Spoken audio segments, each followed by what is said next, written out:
Nous venons d'entrer dans un deuxième confinement, ce qui peut provoquer un sentiment d'inquiétude et d'attente. Nous devons nous adapter et être solidaires. Depuis lundi, nous avons adopté le fonctionnement des services. Tous les services liés aux démarches administratives sont opérationnels et fonctionnent à 100%. Les services annexes, pour limiter les contacts, 50% du personnel reste chez eux. Tous ceux qui peuvent travailler et ont la possibilité de travailler en télétravail sont en télétravail aujourd'hui. Depuis lundi, nous avons mis en place une cellule Covid. Elle est chargée d'informer, d'organiser et de coordonner tous les moyens de la santé, de l'économie, de la solidarité, en associant le monde médical, associatif, bénévole et municipal.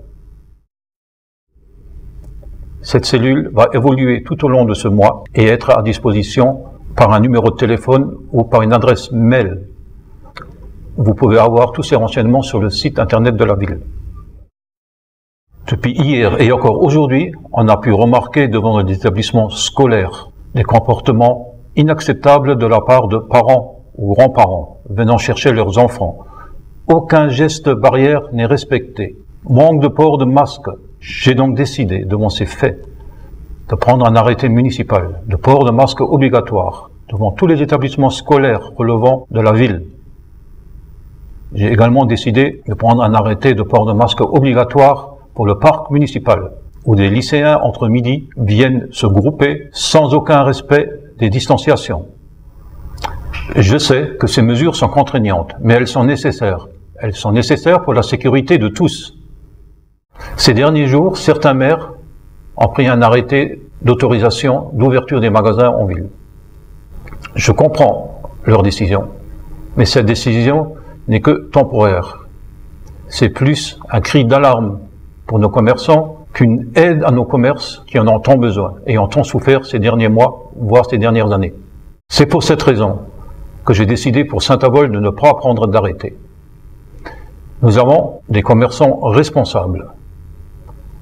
La problématique sanitaire dans nos petites villes n'est pas la même que dans les grandes villes. Il faut le prendre en compte. La solidarité envers nos artisans, envers nos commerçants, envers nos restaurateurs, envers nos cafetiers. Comment peut-on les aider? Je vais proposer au conseil municipal d'aider les commerçants qui sont locataires, de leur fournir une aide au loyer pour le mois de novembre. Je vais proposer au président de la CASAS, la communauté d'agglomération de Saint-Avold-Synergie, d'étudier la même aide. J'ai également demandé au président de la CASAS d'envisager pour les commerçants et artisans qui ont fermé au mois de avril et mai et au mois de novembre, de leur réduire leur facture d'ordures ménagères de 25%, puisque pendant cette période, ils n'ont pas produit de déchets. C'est certes une petite aide, mais c'est tout d'abord la solidarité. Hier, j'ai écrit au président d'Energis en lui demandant de faire ce geste de solidarité. Ma demande a été favorablement acceptée. Et aujourd'hui, la procédure d'aide aux factures d'électricité est en cours d'étude. Traditionnellement, en décembre a lieu à l'Agora le repas des anciens. Vous comprenez bien que cette année, ce n'est pas possible. Cependant, nous avons décidé de faire un geste envers toutes ces personnes. Elles sont 3000. 3000 personnes recevront à leur domicile, par courrier, un bon d'achat de 20 €.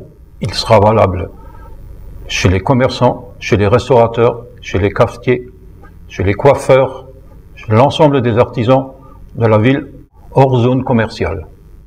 60 000 € seront ainsi injectés dans l'économie locale. Le budget municipal sera injecté dans la vie locale commerçante. J'espère évidemment que chaque personne va dépenser plus que 20 € et au final, c'est plus de 100 000 € qui seront injectés dans le commerce local naborien. À travers cette aide, nous contribuerons tous ensemble à la sauvegarde de notre commerce local. Nous subissons le deuxième confinement. Est-ce qu'il y en aura un troisième? Personne ne le sait. Nous devons évoluer, nous devons nous adapter. D'autres villes l'ont fait. Un certain nombre d'autres leur emboîtent le pas. Nous aussi, nous allons le faire. Une plateforme digitale naborienne est en cours de création. Il faut favoriser l'achat en ligne local. L'utilisation en sera simple. Vous cliquez et vous allez récupérer vos achats chez le commerçant.